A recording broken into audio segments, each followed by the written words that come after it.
A Chair for My Mother by Vera B. Williams, read by Natalie Reynoso. My mother works as a waitress in the Blue Tile Diner. After school, sometimes I go to meet her there. Then her boss, Josephine, gives me a job too. I wash the salts and peppers and fill the ketchups. One time, I peeled all the onions for the onion soup. When I finish, Josephine says, "Good work, honey," and pays me. And every time, I put half of my money into the jar. It takes a long time to fill a jar this big. Every day when my mother comes home from work, I take down the jar. My mama empties all her change from tips out of her purse for me to count. Then we push all of the coins into the jar. Sometimes my mama is laughing when she comes home from work. Sometimes she's so tired she falls asleep while I count the money into piles. Some days she has lots of tips. Some days she has only a little. Then she looks worried. But each evening, every single shiny coin goes into the jar. We sit in the kitchen to count the tips. Usually, Grandma sits with us too. While we count, she likes to hum. Often, she has money in her old leather wallet for us.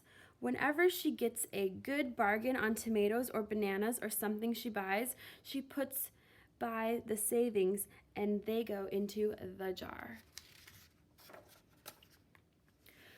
When we can't get a single other coin into the jar, we are going to take out all the money and go and buy a chair. Yes, a chair. A wonderful, beautiful, fat, soft armchair. We will get one covered in velvet with roses all over it. We are going to get the best chair in the whole world. That is because our old chairs burned up. There was a big fire in our house. All of our chairs burned. So did our sofa, and so did everything else. That wasn't such a long time ago. My mother and I were coming home from buying new shoes. I had new sandals. She had new pumps. We were walking to our house from the bus. We were looking at everyone's tulips. She was saying she liked red tulips, and I was saying I liked yellow ones. And then we came to our block. Right outside our house stood two big fire engines. I could see lots of smoke. Tall orange flames came out of the roof. All the neighbors stood in a bunch across the street. Mama grabbed my hand and we ran. My Uncle Sandy saw us and ran to us. Mama yelled, "Where's Mother?" And I yelled, "Where's my grandma?" My Aunt Ida waved and shouted, "She's here, she's here. She's okay, don't worry." Grandma was all right. Our cat was safe too, though it took a while to find her. But everything else in our whole house was spoiled. What was left of the house was turned into charcoal and ashes. We went to stay with my mother's sister, Aunt Ida, and Uncle Sandy. Then we were able to move into the apartment downstairs. We painted the walls yellow. The floors were all shiny, but the rooms were very empty. The first day we moved in, the neighbors brought pizza and cake and ice cream, and they brought a lot of other things too. The family across the street brought a table and 3 kitchen chairs. The very old man next door gave us a bed from when his children were little. My other grandpa brought us his beautiful rug.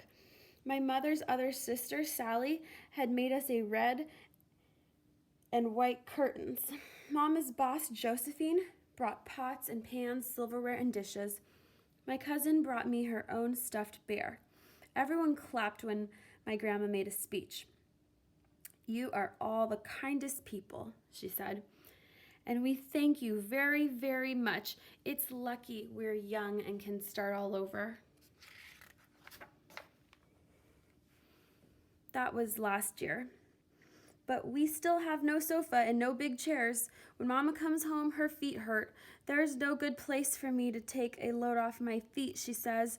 When Grandma wants to sit back and hum and cut up potatoes, she has to get as comfortable as she can on a hard kitchen chair. So that is how come Mama brought home the biggest jar she could find at the diner, and all the coins started to go into the jar. Now the jar is too heavy for me to lift down. Uncle Sandy gave me a quarter. He had to boost me up so I could put it in. After supper, Mama and Grandma and I stood in front of the jar. "Well, I never would have believed it, but I guess it's full," Mama said. My mother brought home little paper wrappers for the nickels and dimes and quarters, and I counted them all out and wrapped them all up. On my mother's day off, we took all the coins to the bank. The bank exchanged them for $10 bills. Then we took the bus downtown to shop for our chair. We shopped through 4 furniture stores. We tried out big chairs and smaller ones, high chairs and low chairs, soft chairs and harder ones. Grandma said she felt like Goldilocks in The Three Bears, trying out all the chairs. Finally, we found the chair we were dreaming of, and the money in the jar was enough to pay for it. We called Aunt Ida and Uncle Sandy. They came right down in their pickup truck and drove the chair home for us. They knew we couldn't wait for it to be delivered.